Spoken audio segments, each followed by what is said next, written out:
Brian, and I'm from Lexington, Kentucky. So kind of a very quiet, shy kid from kind of a mid-sized town.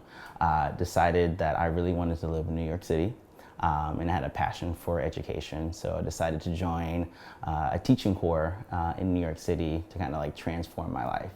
So packed up, moved to New York City, and in that time I was in a fraternity, and I was moving into St. John's University, and someone stopped me and saw my Greek letters, and it was this young female. She's like, "Oh, I'm your sister sorority. Let's try to connect," because there was about 500 of us training in Queens. So I was like, "We'll never see her. I'll never see her."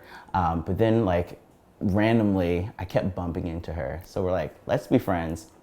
So through our time training, we became closer and closer, and then we're living in Queens but trying to find apartment in Manhattan. So being 22 years old, like we're out trying to party, trying to like find places to live. So we're starting to get to know each other a lot. Throughout our time, we're teaching, we're becoming really good friends, moving in and out of different apartments. So like, heavy bags going up 4 flights of stairs, and hot summers on the train, and drunken nights, in the taxis. So kind of all those things together really built up our friendship in such a way that I knew that was going to be someone who I was going to be friends with for a lifetime. And then I also noticed for myself that I had so many queer people around me that I was like, maybe start to think a little bit about myself. And I'm like, well, all these friends keep having these one-on-one conversations with me about like coming out, and I had never really thought about myself and my own sexuality other than being with women. So one of my friends invited me out to this open bar, and I saw one of our mutual friends who I went up to him and I was trying to talk to him and say, "Oh, a mutual friend was telling me about you're gay." And I was like trying to be like cool about it. So one thing led to another. There was some alcohol involved.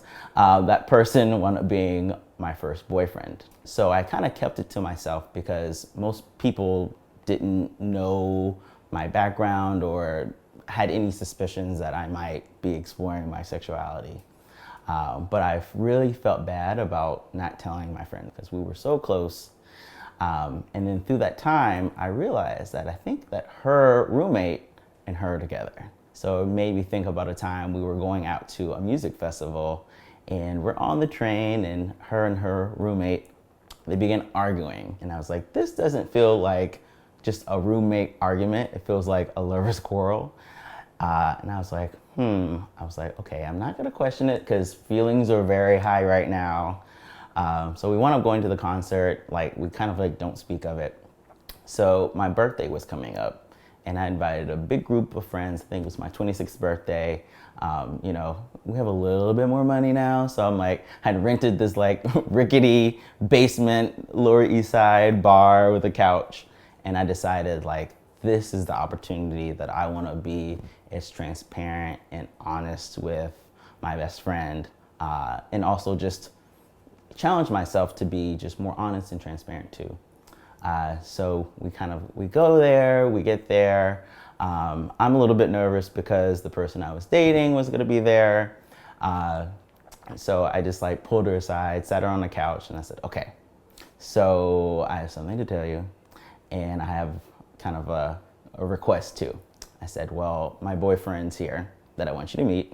So her eyes got really big. She's like, "Excuse me, what?" I said, "Yes, so my boyfriend's here, and I'd also like to be introduced to your girlfriend." We both kind of paused and embraced, and was like, whoa, this is really monumental because this is the first time I've ever come out to anyone.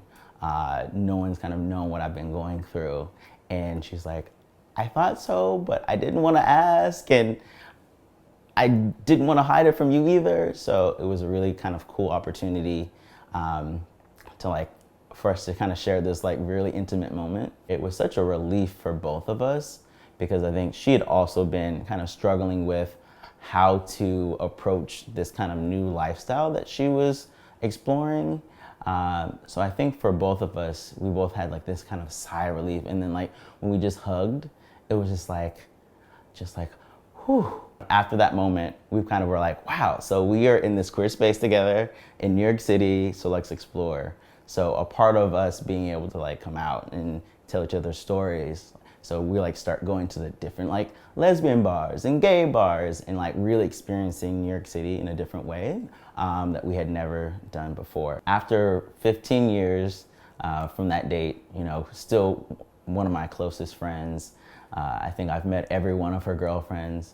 As like before I like even will allow her to like continue dating, I'm like they have to meet me first, and vice versa. She's seen, you know, the ups and downs of all of my relationships, and that's like my confidant when it comes to just seeing our growth together and being able to really think about someone who knows you, the insides and the outsides.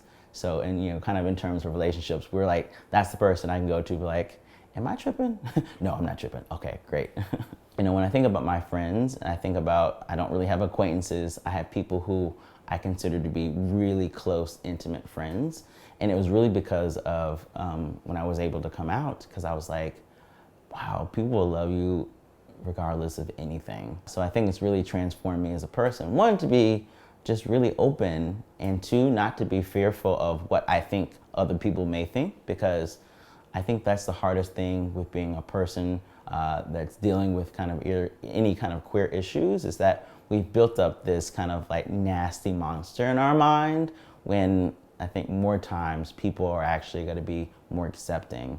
And if they're not, those aren't people we need in our lives. You know, whether it be, you know, close friends or family. I think family is how you define it.